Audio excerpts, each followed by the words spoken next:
Barking to all brigadiers out there that are listening to us, and welcome to another episode of the Bark Brigade podcast by Doggozila Magazine. Hey everyone, it's great to be here. So, I want you to just imagine this for a second. You walk through your front door. Right. You've got like heavy bags of groceries literally cutting into your wrists. Your dog comes trotting up to you, doing that soft, hopeful little tail swish. Oh yeah, the hopeful swish. Exactly. And you unpack the bags, you put away the milk, the vegetables, whatever. And then your dog realizes it. They realize the tragedy. Yeah, the ultimate betrayal. You forgot their treats. Oh no. And they just sit there, they slowly drop their head, and they hit you with that heavy-lidded, intense side eye. It's devastating. It really is. In that fraction of a second, you feel this deep, piercing moral judgment. Like you have just, I don't know, fundamentally failed as a caregiver. Totally. You feel like you're on trial. Right. So today, we are doing a deep dive into this massive, really eye-opening piece of source material from Doggozila Magazine. It's called Do Dogs Judge Us? The Truth Behind Their Looks. Such a great article. It really is. And the mission for our deep dive today, for everyone listening, is to figure out what is actually firing in your dog's neurology in that exact moment. Yes. Are they actually judging your soul? Or is there some totally different, like incredibly sophisticated software running in their heads that we are just completely misinterpreting? Well, what's fascinating here is that it's just the universal dog owner experience, isn't it? Oh, absolutely. Everyone knows that look. Right. And we are, biologically primed as primates to read facial expressions and assign complex moral weight to them. That makes sense. We do it to each other all day. Exactly. If a human gave you that exact same heavy-lidded look, I mean, they absolutely would be judging your character. Totally. They'd be thinking you're a terrible person. Right. But the fascinating reality that we're unpacking today is that dogs are not, they're not operating in a moral courtroom. Okay, so they aren't actually putting us on trial. No, not at all.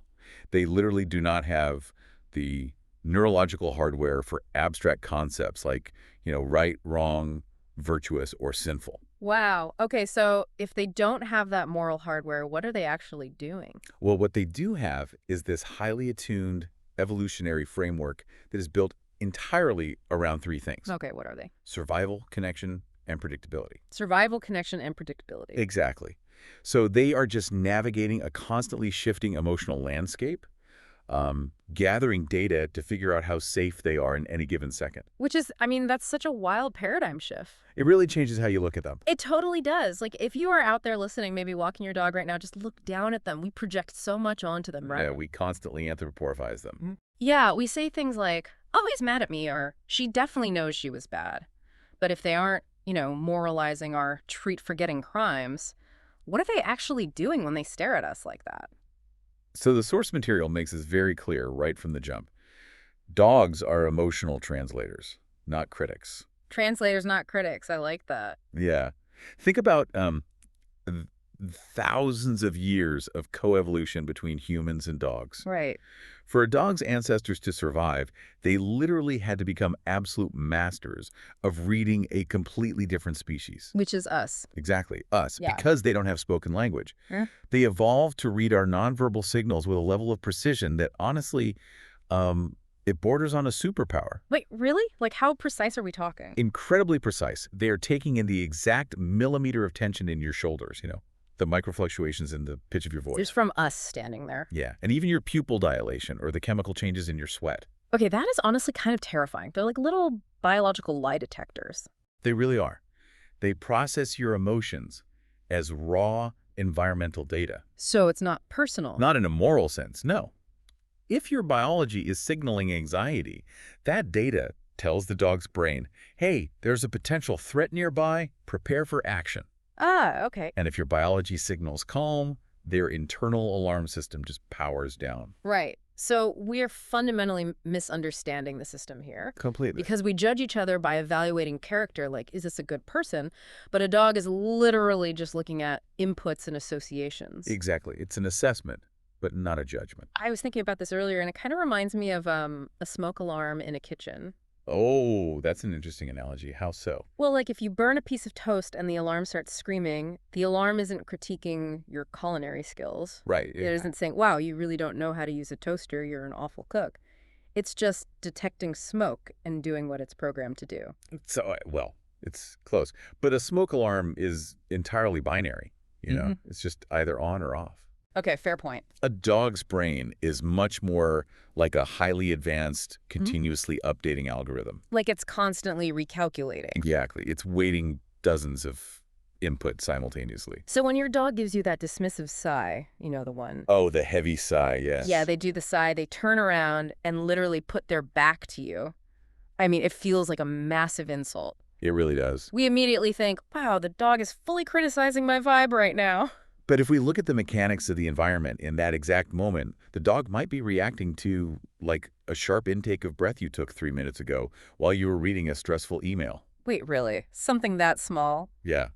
Or maybe you just put on some hand sanitizer that has a super high alcohol content. Oh. And they hate that smell. Exactly. To their olfactory system, which is tens of thousands of times more sensitive than ours, that scent is actually physically abrasive. Wow.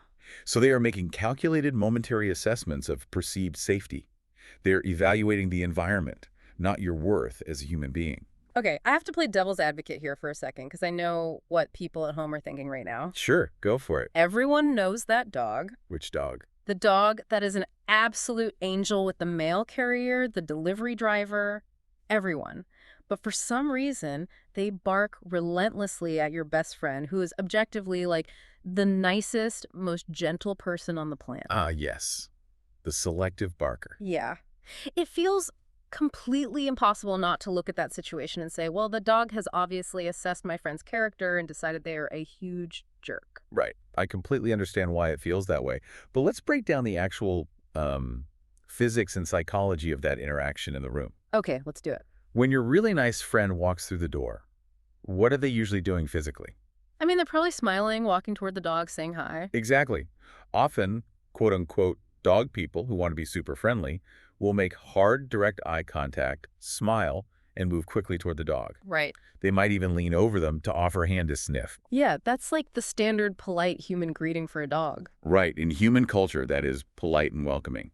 But in canine language, direct, sustained eye contact, combined with fast, looming forward motion, is actually a predatory sequence. Wait, really? It's predatory? Yeah, it's a challenge. So the dog barks to create distance because they feel threatened. Oh, wow. I never thought about it like that. And furthermore, let's look at you in this scenario, the owner.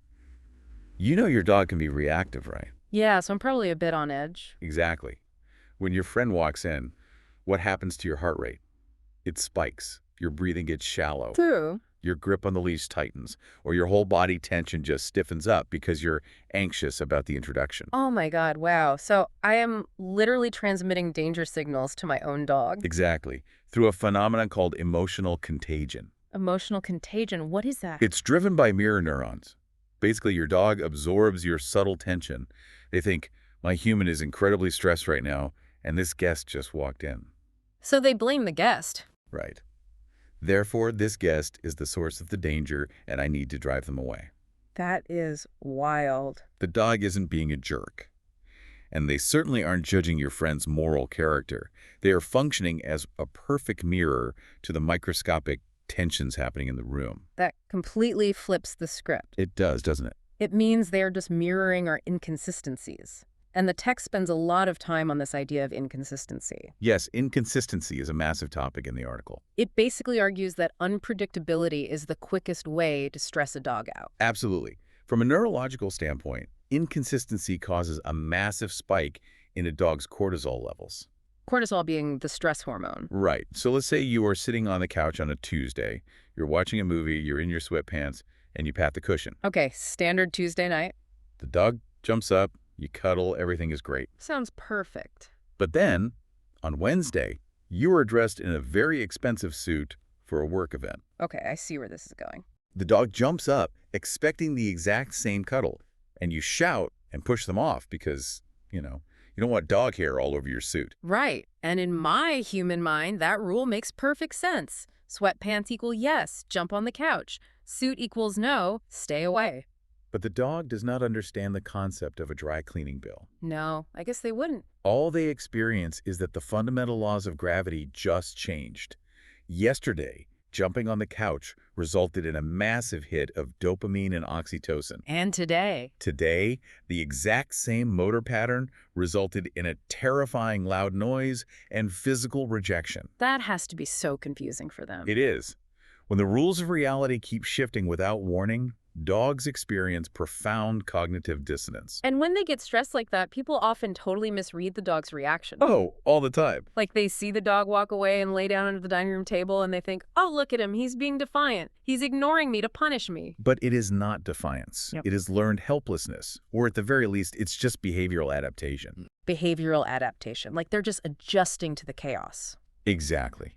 If an animal does not know which version of you they are going to get, the rewarding, loving version or the terrifying, scolding version, the most biologically sound strategy is to just disengage entirely. Just walk away and opt out. Right. They withdraw to protect themselves from the emotional whiplash.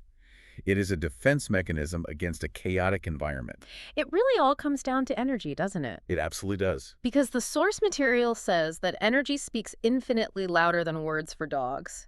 High, erratic human energy basically overwhelms their nervous system, Yes, it floods them. while calm, grounded energy soothes them. But there's a really poignant detail here in the article that stuck with me. Oh, which part? Well, because you'd assume that if a dog just wants calm, predictable energy, then a crying, deeply depressed human would be terrifying to them, right? They would think so, logically. Right, they should want to run away from that heavy, sad energy. Yet the article explicitly calls dogs silent healers. This is where we see the profound depth of canine empathy. Yeah, let's talk about that. Because sadness is very different from erratic, anxious, or angry energy. Okay, how so? When a human is sad or crying, they are usually very still. Their energy is heavy, yes, but it is not explosive. That makes sense. It's a quiet energy. And dogs do not run from this. Sadness actually draws them in. Really? Yeah. And we have to be careful here not to anthropomorphize. They aren't feeling pity for us. Because pity implies judgment again. Exactly. Pity requires an ego and a moral evaluation of someone else's misfortune. Instead, they are experiencing pure, raw empathy. So how does that actually work biologically? Like, how do they even know we're sad before we make a sound? Well, when you cry, your body chemistry physically changes. Really? Just from crying? Yes. Yeah. Your tear ducts release different hormones, your breath changes, and your entire scent profile shifts. That's crazy. And remember, a dog's olfactory bulb is about 40 times larger than ours, relatively speaking. 40 times. Wow. So they're literally smelling the chemical shift of your sadness. That is unbelievable. So what do they do when they smell it? Their evolutionary response to a pack member in distress is to offer physical grounding. Like leaning on you. Yeah. They will nuzzle or apply deep pressure therapy by leaning their body weight against your leg, or just lie quietly beside you. They don't need us to explain why we're upset. Not at all. They don't need a narrative explanation for why you are crying. They simply feel the physiological shift and step in to offer their presence as a stabilizing force. Okay, let's unpack this. If they are these brilliant silent translators of our inner chemistry, what actually happens when we try to test them on it? Moving from the living room to the lab. Right. Because it's one thing to talk about emotional energy, but researchers have actually brought dogs into labs to study their cognitive processing, right? They have, quite extensively. If we aren't talking about morals, can dogs genuinely assess our character or our competence? They absolutely can, but we have to clearly define what character means to a dog. Okay, what does it mean to them? The scientific literature shows that dogs are exceptionally pragmatic. They evaluate humans based on competence, reliability, and helpfulness. So it's very practical. Very. They aren't looking for a spiritual guru. They're looking for an effective leader who can navigate the physical world and basically secure resources. That brings us to the eavesdropping experiments mentioned in the text, which are just wild to me. Those are fascinating. The setup is literally like a silent play. The dog is just sitting there observing. Human A is struggling to open a container with food in it. Right. Human B comes over and generously helps them open it. Okay. Then they reset the scene. Human A struggles again, but this time, Human C comes over, aggressively refuses to help, and just turns their back. Yes, the unhelpful actor. The dog watches all this, is let off the leash, and has to choose who to approach. And overwhelmingly, they bypass the unhelpful person and go straight to the generous one. It is a stunning display of social intelligence and observational learning. It really is. How do they figure that out without being involved? What researchers are testing there is a rudimentary form of theory of mind. Theory of mind. Yeah. The dog is watching an interaction that doesn't directly involve them, yet they are calculating intent. They excel at reading human intent, particularly when that intent could ultimately benefit them. So they're watching the generous person and thinking, what exactly? They're making a highly logical deduction. This organism is willing to distribute resources. Therefore, associating with this organism increases my chances of acquiring resources. It's just math to them. Exactly. Again, it's not a moral ruling of this human is good and pure heart. It is an investment strategy. They want the person who is most likely to have a snack. Okay, but hold on. Let's look at the reality of those tests for a second. Sure. I read about these cognition studies, and I always just picture the dog. You take a happy golden retriever out of its comfortable living room, and you put it in this sterile, fluorescent-lit university laboratory. Yep, the classic lab setting. You surround it with grad students holding clipboards, and you ask it to watch two total strangers act out a weird play with a Tupperware container. Right. Isn't that dog just profoundly stressed out? Like, can we really extrapolate those lab results to how a dog judges its owner on a random Tuesday at home? That is a highly valid critique, and honestly, it is the primary limitation of all canine behavioral science. Because the environment is so weird. Laboratories are inherently unnatural environments. When a dog enters a strange room with unfamiliar smells and strange humans, their baseline cortisol levels rise immediately. So they're already stressed before the test even starts? Yes. Their sympathetic nervous system, the fight-or-flight response, is partially activated. And when an animal is stressed, their cognitive priorities... You're completely skewed by the fact that the dog is basically just trying to survive a weird science experiment. Precisely. Yeah. Furthermore, what is the dog's internal state in that exact moment? Are they hungry? Did they not sleep well? Do they just want to chew on the researcher's clipboard? Right. There are so many variables. All of these variables influence their choice. So while science gives us brilliant foundational clues about their capacity to read intent, it can never fully capture the rich, multi-layered, highly contextualized bond that exists between a dog and its owner in the safety of their own home. So the lab is just a snapshot. Yes, the lab is a snapshot. Living with a dog is a feature-length film. I love that. But if we take the core finding from those studies, that dogs value competence and results, it connects to something we do every day. Okay, where are you going with this? Well, what happens when we fail at something or when we hesitate? Like, if I just can't open a jar in the kitchen, is my dog watching me and judging me for being weak? They don't care about your ego, your effort, or your feelings of inadequacy. So they don't care that I'm trying my best. Not at all. They care entirely about efficiency and results. There are actually studies where dogs watch their owners repeatedly fail to open a puzzle box. Okay, and what happens? After a certain amount of time, if the owner cannot get the treat out, the dog will abandon the owner and go to a stranger in the room who has previously demonstrated that they can open the box. Wow. Ruthless pragmatism. Exactly. But it isn't a personal rejection. It feels like one. I know, but the dog isn't saying, you are a failure as a human. The dog is saying, this current strategy is inefficient. I need the calories. I will optimize my approach by seeking a more capable primate. That is hilarious, but also kind of brutal. It's just nature. But what about hesitation? Because failing at a puzzle box is one thing, but the article points out that simply hesitating in your daily life can severely impact how your dog views your leadership. Oh, hesitation is a massive trigger, particularly for reactive or anxious dogs. Why is that? Because dogs follow clarity and momentum. Let's say you are walking your dog and you see another dog approaching down the sidewalk. Okay, pretty standard. You get nervous, you stop walking, your leash goes tight, and you just stand there hesitating, trying to decide whether to cross the street or turn around. Yeah, I've definitely done that. In that vacuum of leadership, your dog's instincts completely take over. You have signaled uncertainty. And to a dog, uncertainty is dangerous. Exactly. To a dog, a leader who doesn't know what to do is a liability. So the dog feels like they have to step up and handle the threat themselves because I dropped the ball. Yes. They think, my human is frozen, we are vulnerable right now, I must become the perimeter defense. And suddenly your dog is lunging, barking, and spinning at the end of the leash. Right. And you think your dog is being aggressive or disobedient, but they are actually desperately trying to fill the leadership void you created with your hesitation. That makes me think about the ultimate modern hesitation, our phones. Oh, yeah. The phone issue. We are physically present on the couch, but entirely checked out mentally. Does a dog perceive us staring at a screen as a lack of competence or leadership? They perceive it as a profound disconnection. Yeah. Dogs exist entirely in the immediate present. They do not have the capacity to understand that your consciousness is currently engaged with the digital world on that little glowing rectangle. So what do they see when we're scrolling? All they see is an empty shell.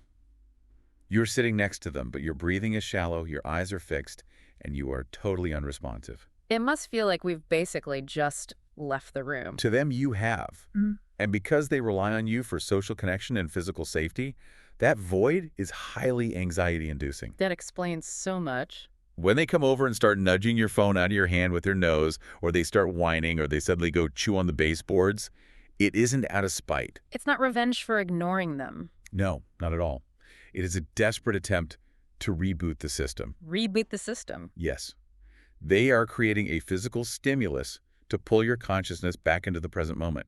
They're basically saying, are you still here? Are you still functioning? That is, wow. So if the laboratory studies are flawed because they are too stressful, and we want to see this pragmatic evaluation in action without the white coats, the article actually lays out a brilliant at-home experiment. Yes, the food test. They call it the food test. Mhm. And honestly, this sounds like something you could start doing tonight just to see how your dog's associative learning actually works. It is a phenomenal way to observe classical and operant conditioning right in your own living room. Okay, so the setup is so simple. You just need 2 people in the household. Right. Person A is designated as the generous human. For a few days, person A is the one who casually drops the high-value treats. You know, the bits of boiled chicken, the little pieces of cheese. Exactly. Person B is the neutral human. They only interact normally, or maybe they just handle the basic, boring, dry kibble. And then you just observe the dog's behavior during neutral downtime. Like, who does the dog gravitate toward when there is literally no food currently visible? And what you are testing here is associative learning. Because as we've established, dogs have incredibly strong emotional memories, and they map their environment through patterns of resource provision. So what does it mean when the dog picks a favorite?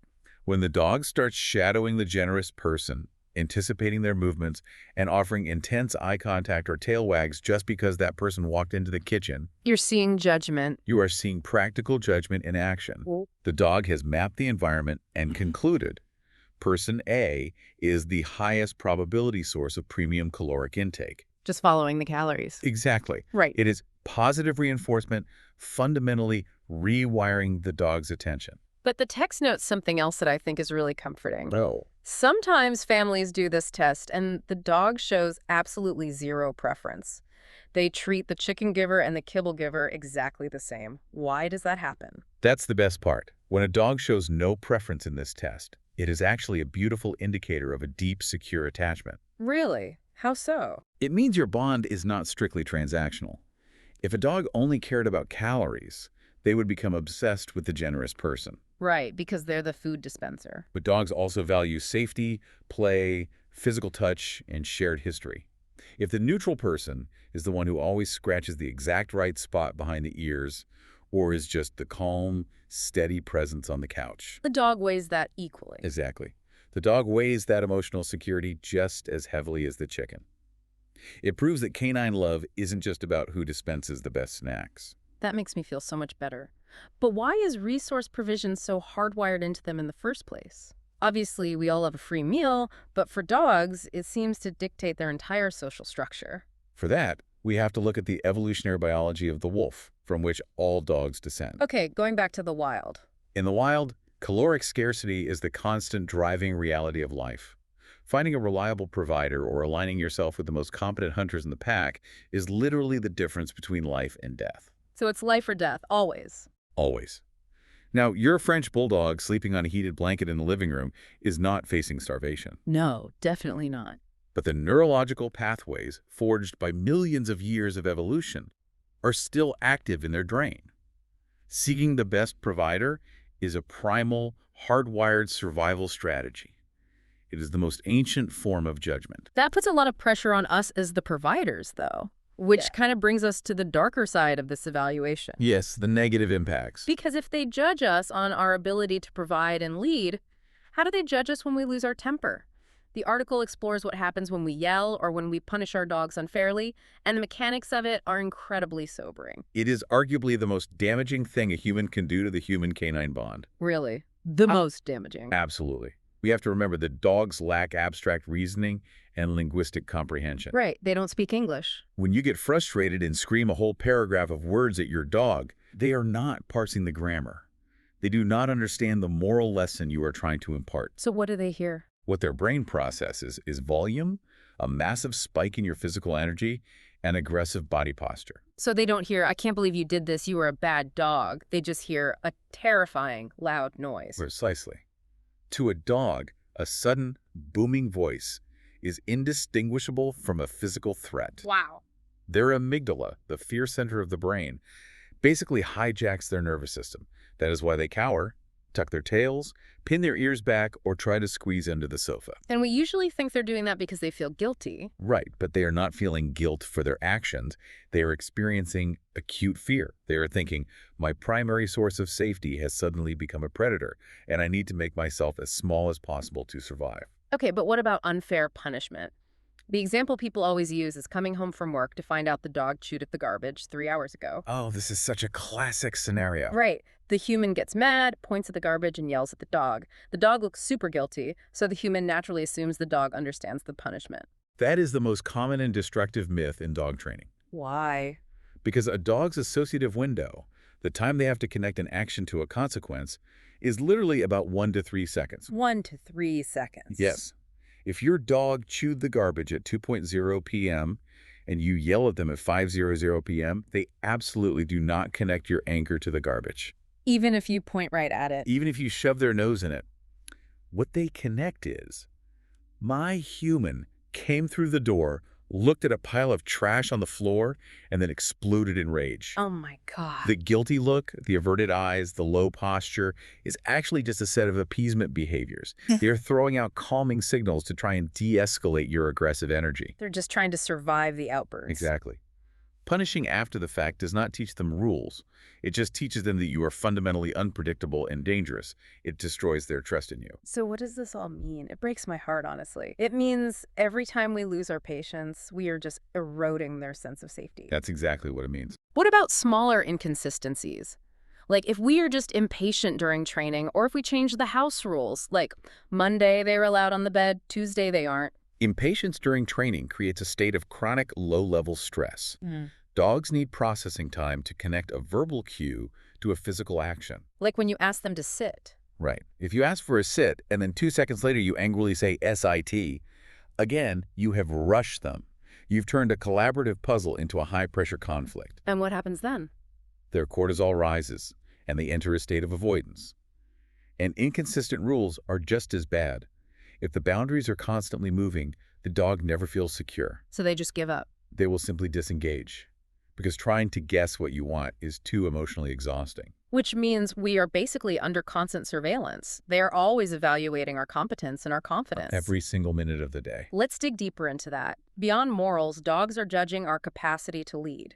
The text argues that ethics are a human construct, but leadership is a biological necessity. Leadership, to a dog, means the ability to control the environment and ensure the safety of the pack. They are assessing your leadership micro-skills all day long. The example in the source material about the hiking path really illustrates this perfectly. Yeah, it's fork in the road. Right. Imagine you are hiking in the woods with your dog. You come to a fork in the trail, you stop, you look left, you look right, you pull out your phone to check a map, you sigh, you backtrack a few steps, you are lost. And the dog is watching this entire performance. Exactly. Or think about being at the dog park. You need to leave, so you call your dog, but you use this weak, pleading, wavering voice, "Come here, buddy, please," and the dog completely ignores you. Classic. The article says this is not defiance. It is a perceived leadership vacuum. That phrase, a leadership vacuum, is so essential to understanding canine behavior. What does it mean exactly? If you do not project calm, decisive authority, why should an animal trust you with their life? If you are hesitating at the fork in the trail, the dog's ancient survival software kicks in. And they decide to take over. Yes.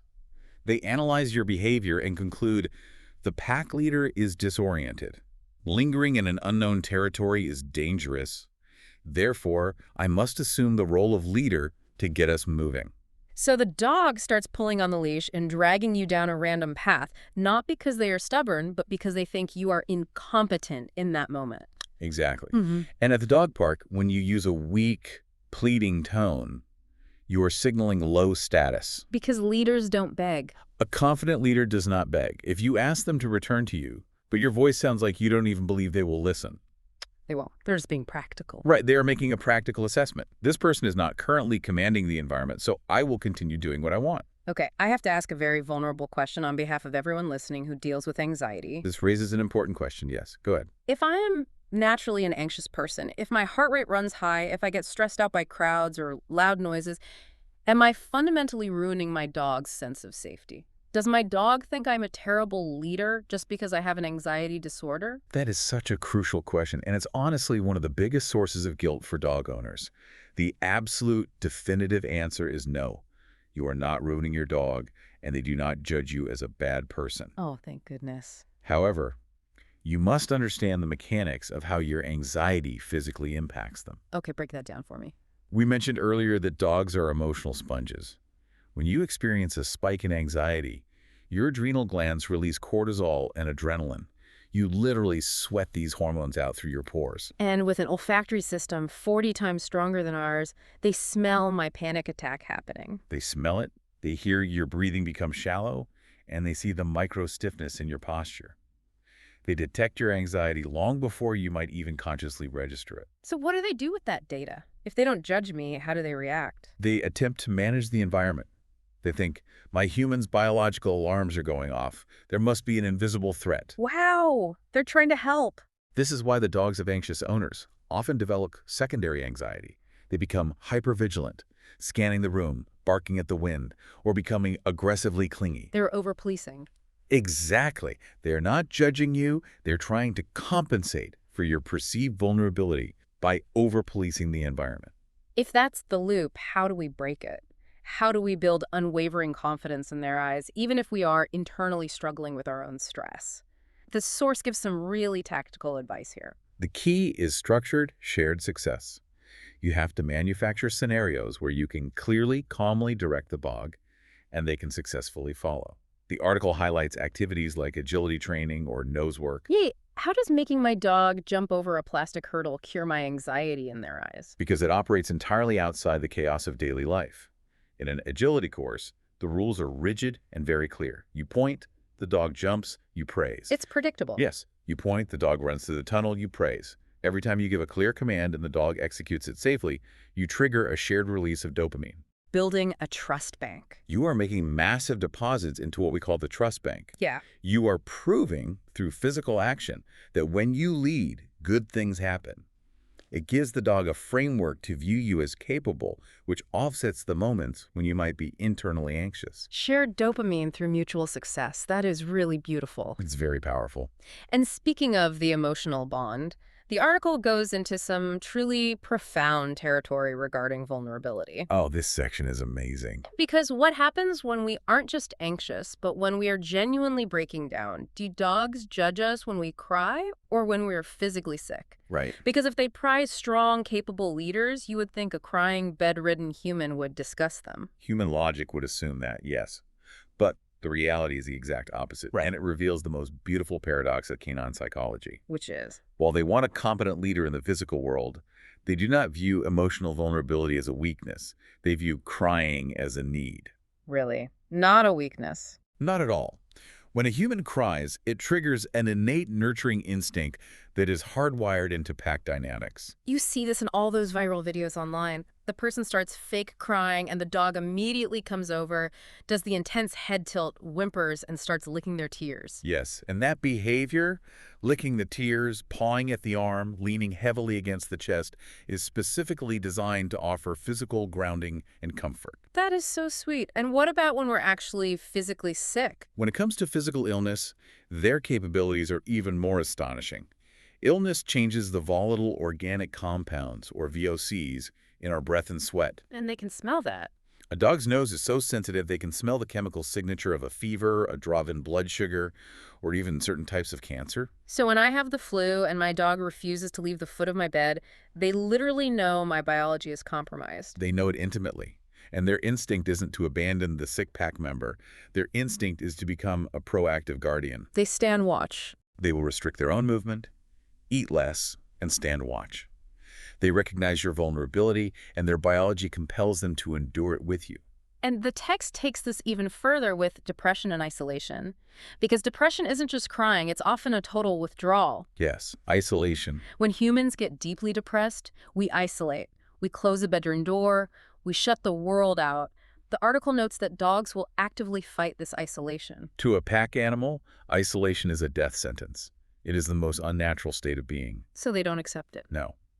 When you withdraw, the dog recognizes that the social structure of the pack is fracturing. They will persistently follow you from room to room. Even if you try to shut them out. They will lie outside a closed door for hours. They might even mirror your depression by refusing their own meals. Wow. They are not judging you for being antisocial. They are staging a silent, persistent intervention. They are offering a constant, non-judgmental tether to the physical world, reminding you that you are not alone. It's almost overwhelming how tuned in they are. It really is. Which naturally brings us to the mechanism of how they do all of this reading. Because they don't speak English. They are doing all of this analysis through observation. We need to talk about body language, which the source calls the silent language dog's master. They are the ultimate students of biomechanics. Biomechanics. Yes. Because their primary mode of communication is physical, their visual processing speed for movement is vastly superior to ours. What do they notice that we miss? They notice a dropped shoulder, a clenched jaw, or a fraction of a second pause in your stride. They are constantly interpreting signals that we don't even know we are broadcasting. Okay, let's unpack a very specific, very common scenario. Sure. Let's say I go out after work. I stay out way too late. I know the dog has been waiting for dinner. I am filled with guilt. Okay, painting a picture. So I unlock the front door. I kind of slink inside. I hunch my shoulders. I avoid eye contact. And I use this high-pitched, apologizing voice. Oh, buddy, I'm so sorry. I'm the worst owner in the world. Please forgive me. And how does the dog react? My dog looks at me like I am an absolute psychopath. I always assumed they were judging me for being late. That scenario is the ultimate example of human projection versus canine reality. Wait, really? They aren't mad I'm late. First of all, your dog cannot read a clock. They have no concept of tardiness in the human sense. Fair enough. When you walk through the door, what are you physically doing? You're slinking, lowering your center of gravity, avoiding eye contact, and vocalizing in a high, erratic pitch. Right, I'm sorry.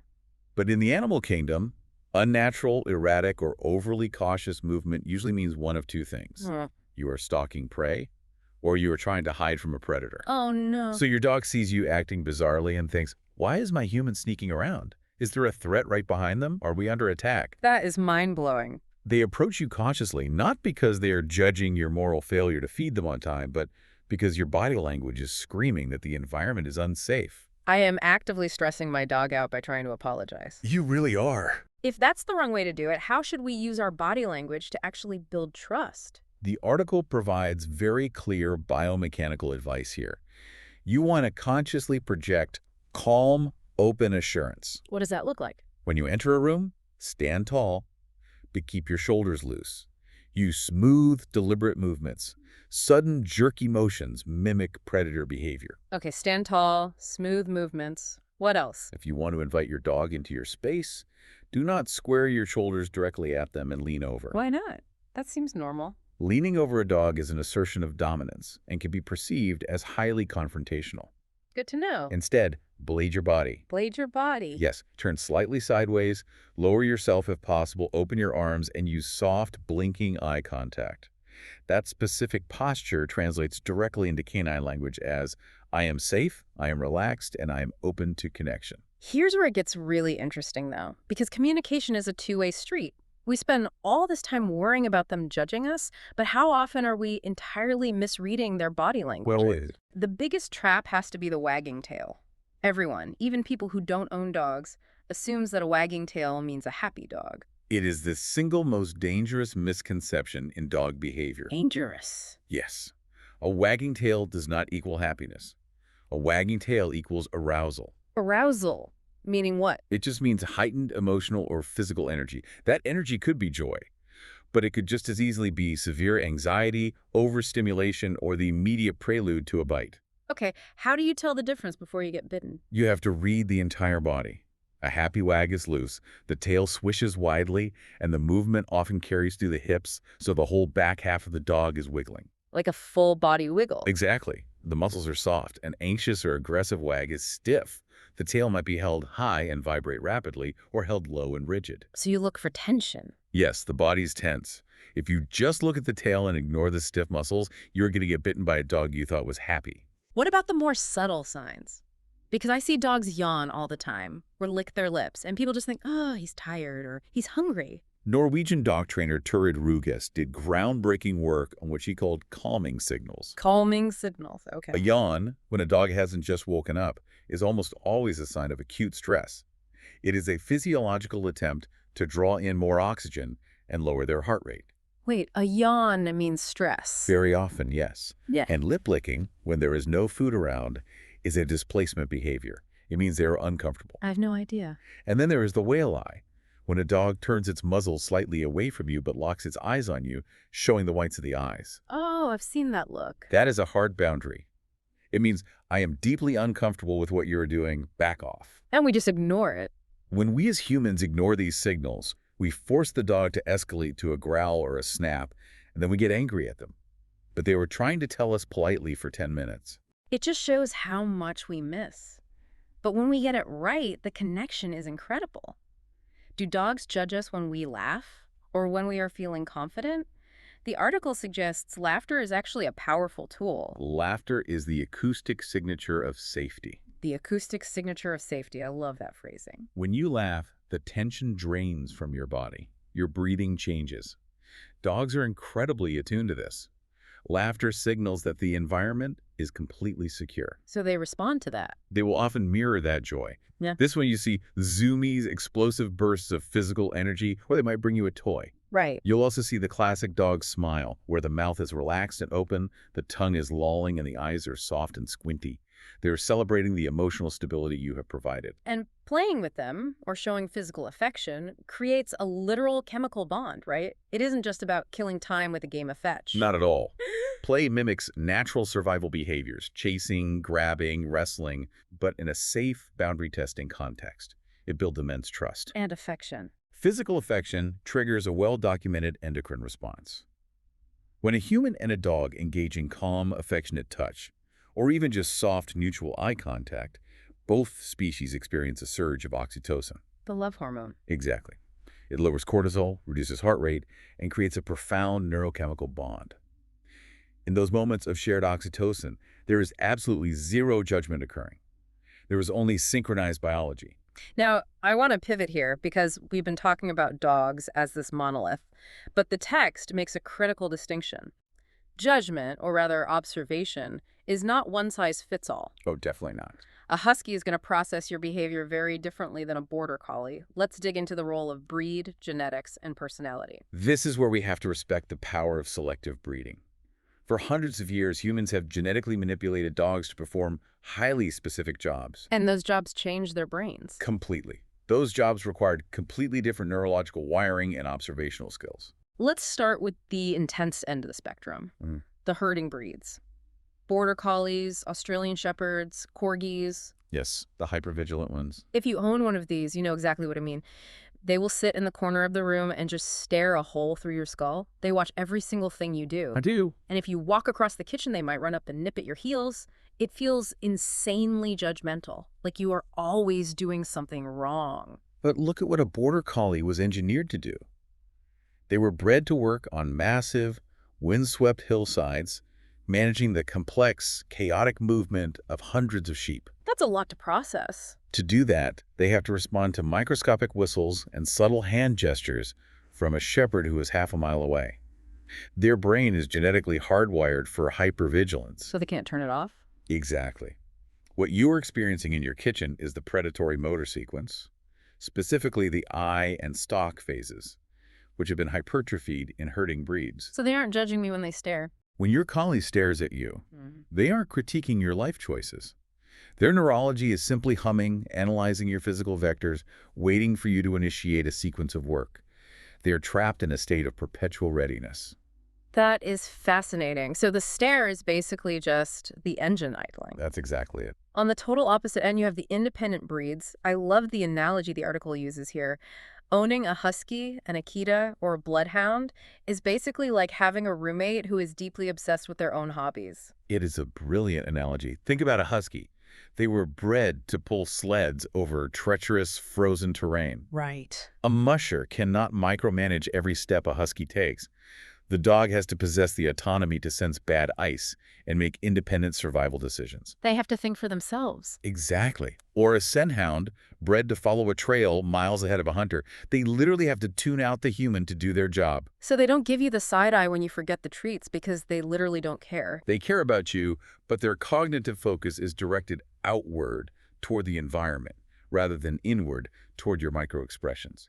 So they just seem less judgmental. Right. They aren't constantly scanning you for permission or direction, so they seem less judgmental when in reality, their genetic priorities are simply different. But breed is just the hardware, right? The software is the dog's unique history and upbringing. The article points out that trauma maps onto the brain in very specific ways. Yes, history is a powerful filter. If you have a rescue dog and you reach your hand up quickly to grab something off a shelf and the dog flinches violently, they aren't judging you as an abuser. No, and it is so important for rescue owners to understand this. That flinch is a deeply ingrained neural pathway. How so? The dog's history has taught it that the specific visual stimulus of a fast-raising hand is immediately followed by pain.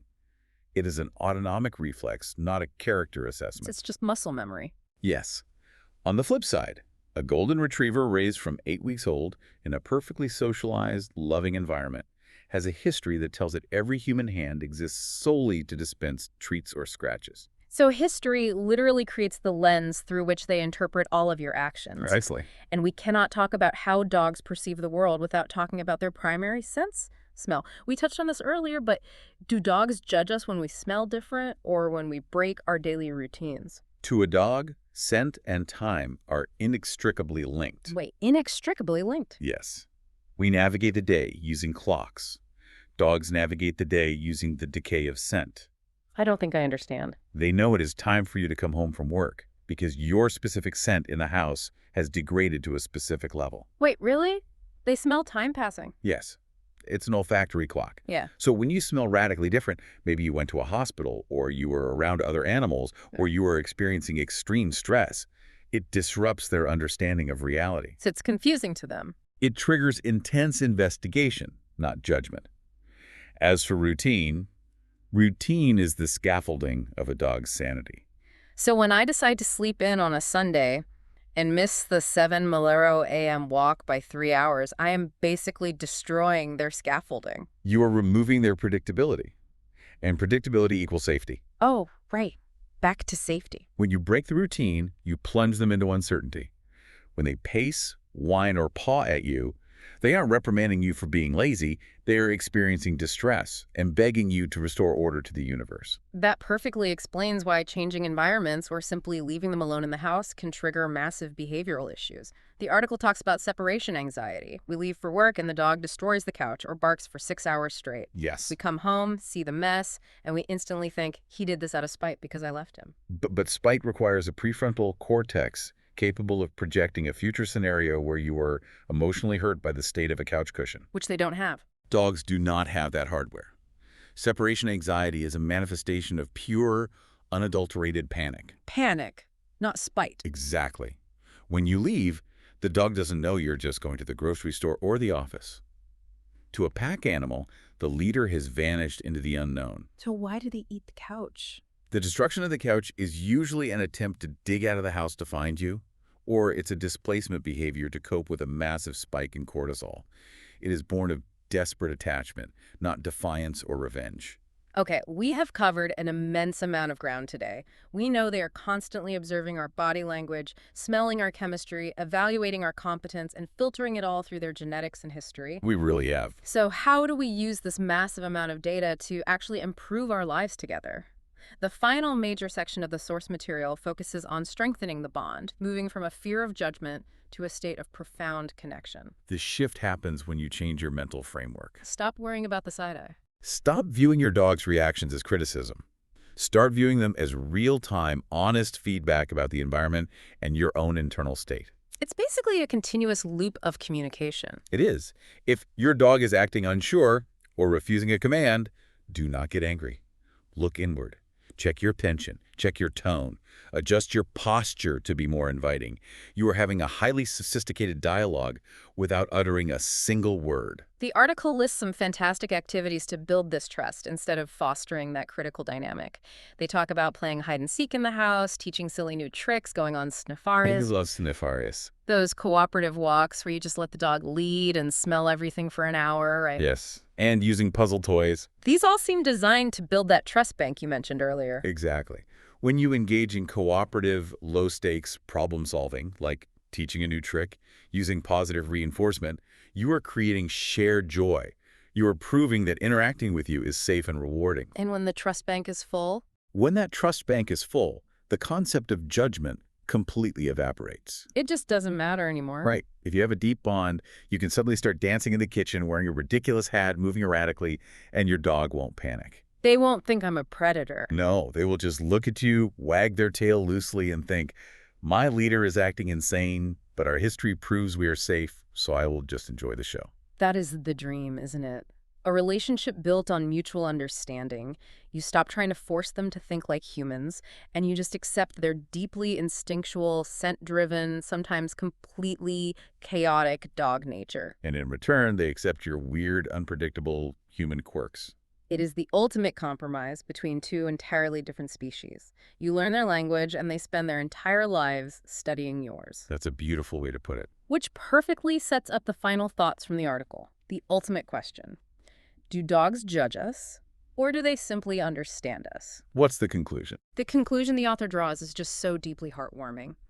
Dogs do not hold grudges. They do not care about your bank account, your social status, or your fashion choices. Not at all. They observe, they react to the data, they adapt to your energy, and they meet you exactly where you are with a loyalty that is, frankly, unmatched in the natural world. It challenges us to embrace their perception, doesn't it? It really does. Knowing that a dog is constantly watching you shouldn't make you feel anxious or judged. It should make you feel honored. Because it means you matter.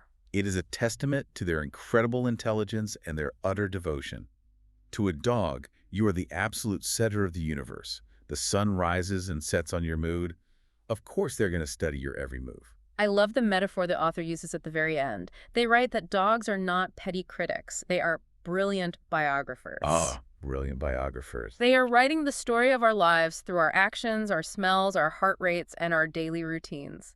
They know us better than we know ourselves. That's incredibly profound. And reading that just hit me like a ton of bricks. We should want to be the best chapter in their story. It is a profoundly humbling realization to be so thoroughly, completely seen by another living creature. Yeah. A creature that, despite all of our flaws and anxieties and human failings, will literally explode with pure, uncontainable joy just because you picked up a nylon leash or walked into the kitchen. It's unmatched. That level of deep, uncomplicated comfort is singular.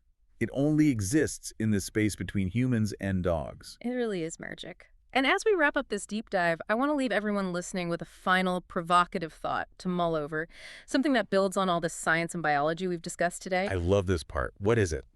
If our dogs are such brilliant biographers of our emotions and such perfect mirrors of our internal chemistry, perhaps we shouldn't just be asking if they are judging us. Instead, we should be asking, what are our dogs trying to teach us about ourselves? Are they, in fact, the ultimate mirror for our own unacknowledged anxieties, our hidden stresses, and our capacity for unbridled joy? Are they basically just begging us to just be present? That is a profound question to end on. It really is something to think about the next time your dog sits down and gives you that long, intense stare. You really are our greatest teachers, Mhm. but only if we are willing to quiet our human egos and actually listen to what they're reflecting back to us. Thank you for listening, dear Brigadiers. And if you have any questions, visit the source article on Doggozila Magazine at doggozila.com. That was all for this episode, and until next time, bye to all listeners of the Bark Brigade podcast.